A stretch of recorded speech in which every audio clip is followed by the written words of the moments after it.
તો હવે એ દ્રશ્યો જોઈએ કે જ્યાં દિવાળી કરવા માટે વતનમાં જવાની લાલસા જોવા મળી રહી છે। લોકોના ટોળે ટોળા વતનમાં જવા માટે એસટી બસ સ્ટેન્ડ પર જોવા મળી રહ્યા છે। કોઈની પાસે ટિકિટ છે તો કોઈ ઊભા પણ જવા માટે તૈયાર છે।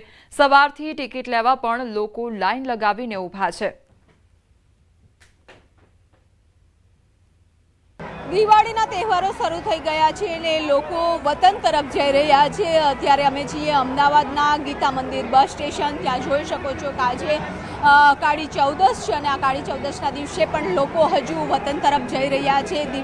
દિવાળીનો તહેવાર છે પોતાના પરિવાર સાથે મનાવવા માટે અત્યારે અમદાવાદમાં જે લોકો નોકરી ધંધા અથવા તો અભ્યાસ કરવા માટે આવ્યા છે તે વિદ્યાર્થીઓ પણ અત્યારે પોતાના વતને પોતાના પરિવાર સાથે દિવાળીનો માહોલ છે તે મનાવવા માટે જઈ રહ્યા છે। ત્યારે તરફ છે તે લોકોની ભીડ છે તે જોવા મળી રહી છે। અત્યારે આપનું પૂર્ણ વ્યવસ્થા છે તે કરવામાં આવી છે। એસટી નિગમ દ્વારા એક્સ્ટ્રા બસોનું સંચાલન કરવામાં આવ્યું છે। સૌથી વધારે બસ સુરતમાંથી દોડાવવામાં આવી છે તો અમદાવાદ, રાજકોટ, વડોદરા તમામ ડિવિઝનોમાંથી એક્સ્ટ્રા બસોનું સંચાલન કરવા માટેની સૂચનાઓ આપવામાં આવી છે। સાથે જ જે તરફ પ્રવાસીઓનો ધસારો હોય ત્યાં એક્સ્ટ્રા બસોનું સંચાલન કરવા માટેની સૂચનાઓ આપી દેવામાં આવી છે। અને બીજી વાત એ છે કે પ્રવાસીઓએ મોટી સંખ્યામાં પ્રવાસીઓએ છે તે પોતાની ઓનલાઈન ટિકિટ બુક કરી લીધી છે કારણ કે છેલ્લી ઘડીએ તેઓને બસ નથી મળતી, સીટ નથી મળતી। ત્યારે સૌથી એક દિવસની 94,000 જેટલી બસ ટિકિટ છે તે બુક થઈ ગઈ છે। તેના કારણે લોકોએ હવે દોડધામ કરવી નથી પડતી કારણ કે જ્યારે તેની બસ આવે છે ત્યારે તેને જવાનું રહે છે। પહેલાં એ સિસ્ટમ હતી કે ભારે ભીડને કારણે લોકો ધક્કામુક્કી કરતા પોતાની સીટ રોકવા માટે રૂમાલ રાખી દેતા હતા, જે વિન્ડો છે તેમાંથી અંદર જવાનો પ્રયાસ કરતા હતા, પરંતુ આ સિસ્ટમ છે તે બંધ થઈ રહી છે કારણ કે લોકોને હવે ઓનલાઈન ટિકિટ બુક થઈ રહી છે અને સાથે એક્સ્ટ્રા બસોનું સંચાલન છે તે કરવામાં આવી રહ્યું છે। કેમેરામેન પ્રકાશ દેસાઈ સાથે દીપ પટેલ, ન્યૂઝ 18 ગુજરાતી, અમદાવાદ।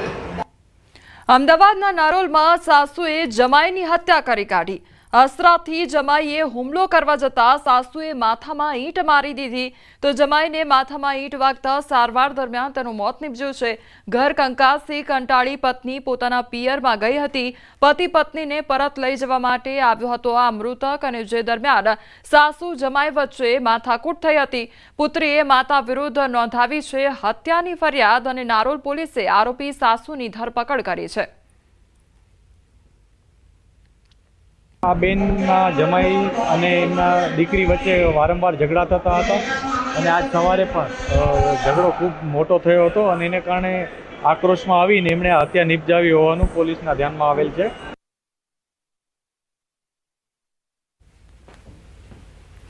સમાચારોમાં આગળ વધીએ તે પહેલા રોકાઈશું એક બ્રેક માટે।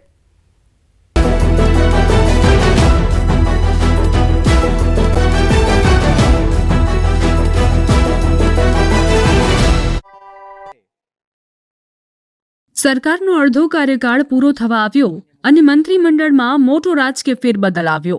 મુખ્યમંત્રી અને કેટલાક અન્ય મંત્રીઓને બાદ કરતા સમગ્ર મંત્રીમંડળમાં ધરમૂળથી ફેરફાર થયા। સ્થાનિક સ્વરાજની ચૂંટણી અને પછી 2027ની વિધાનસભા ચૂંટણીની તૈયારીના ભાગરૂપે સરકારમાં આ મોટી સર્જ નવા મંત્રીમંડળની પ્રથમ કેબિનેટ બેઠક પૂર્ણ। બેઠક બાદ મંત્રીઓને ફાળવાયા ખાતા। ધનતેરસના શુભ દિવસે મંત્રીઓ સંભાળી શકે ચાર્જ। આવતીકાલે મંત્રીઓ પદભાર સંભાળી શકે। નવા મંત્રીઓને ખાતા ફાળવણી કરાઈ। હર્ષ સંઘવી હવે ગૃહમંત્રી, ઋષિકેશ પટેલને ઉર્જા પેટ્રોકેમિકલ, પ્રફુલ પાનસેરિયાને આરોગ્ય, જીતુ વાઘાણીને કૃષિ અને સહકાર ખાતું સોંપાયું। દર્શનાબેન વાઘેલાને અર્બન અને હાઉસિંગ, અર્જુન મોઢવાડિયાને વન અને પર્યાવરણ મંત્રાલયની જવાબદારી સોંપાઈ। ત્રિકમ છાંગાને ઉચ્ચ અને ટેકનિકલ શિક્ષણ, રીવાબા જાડેજાને રાજ્ય શિક્ષણ મંત્રી બનાવાયા। દાદાની નવી ટીમમાં જ્ઞાતિના ગણિતનું બેલેન્સ કરાયું। સીએમ સહિત 7 પાટીદાર, 8 ઓબીસી, 4 એસટી, 3 એસસીનો કરાયો સમાવેશ। મંત્રીમંડળમાં 1 બ્રાહ્મણ, 1 જૈનનો સમાવેશ કરાયો। ઓબીસી જ્ઞાતિનું સૌથી વધુ પ્રભુત્વ।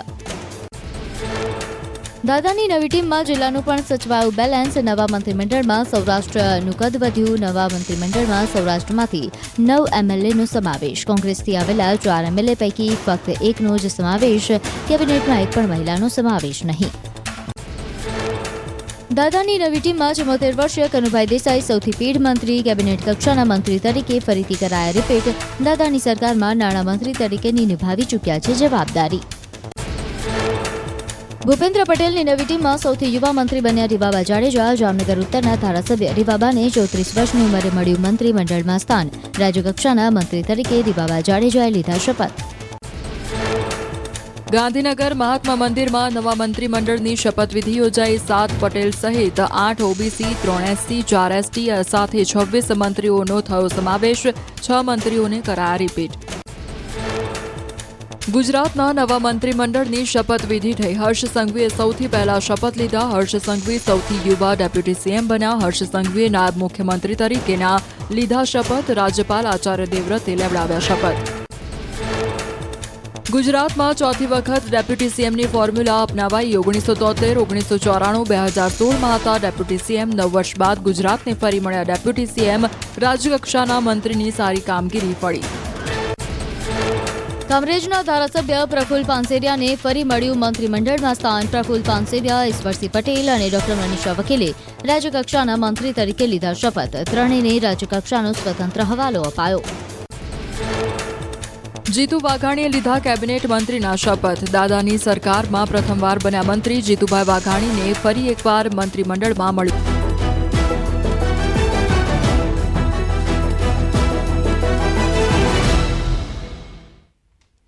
બ્રેક બાદ આપનું સ્વાગત છે. સમાચારોમાં આગળ વધીએ તો સરકારી એડહોક અધ્યાપકોની દિવાળી બગડે તેવા સમાચાર સામે આવી રહ્યા છે. સરકારી ડિગ્રી ડિપ્લોમા કોલેજમાં ફરજ બજાવતા અધ્યાપકોની દિવાળી બગડી છે. અંદાજિત 200 જેટલા અધ્યાપકોને કરાશે છૂટા. તો ટેકનિકલ શિક્ષણ વિભાગે અધ્યાપકોને કેમ છૂટા ન કરવા તેને લઈ આપી છે શોકોઝ નોટિસ. તો ટેકનિકલ શિક્ષણ વિભાગ પ્રોફેસર ઓફ પ્રેક્ટિસને આધારે કરશે નવી ભરતી. દિવાળી પૂર્વે જ ના પાડી દેવાતા અધ્યાપકોએ એલડી કોલેજ પાસે કર્યા છે દેખાવો અને સૂત્રોચ્ચાર. વર્ષો જૂના અધ્યાપકોને કેમ કાઢી મૂકવામાં આવી રહ્યા છે એ સરકારને પ્રશ્ન પૂછવામાં આવ્યો છે. અનેક અધ્યાપકો 15 થી 20 વર્ષથી ડિગ્રી અને ડિપ્લોમા કોલેજમાં ફરજ બજાવે છે. આવો લેટર આવે કે 3 દિવસમાં તમારી સેવા સમાપ્ત કેમ ના કરવી એનો જવાબ કરવો, અને જો જવાબ નહીં કરો તો એ પ્રમાણે આગળ કાર્યવાહી અમે કરીશું. તો પહેલાં તો દિવાળી અમારી બગડી છે એવું કહીએ તો પણ ચાલે. અને અત્યારે બધા જ પરિવારો એક ઘરના 4 મેમ્બરની એવરેજ લેખે ગણીએ તો 200 પરિવારોના 800 મેમ્બર્સ અત્યારે દિવાળી ટાણે ટેન્શનમાં છે. અને શિક્ષણ મંત્રીને એવી રજૂઆત કરવા માગું છું કે સિસ્ટમમાં જે એડહોક અને કરાર આધારિત જે કર્મચારીઓ છે એમની જે એજ ક્રાઇટેરિયા છે એ હવે ગુમાવી ચૂક્યા છે, કે સરકારની નોકરીમાં અથવા પ્રાઇવેટ નોકરીમાં હવે એ જઈ શકે એમ નથી.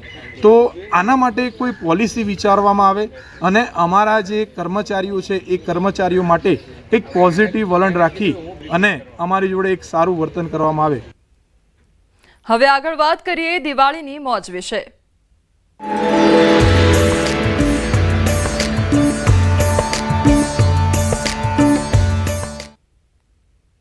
અમદાવાદમાં ફટાકડા બજાર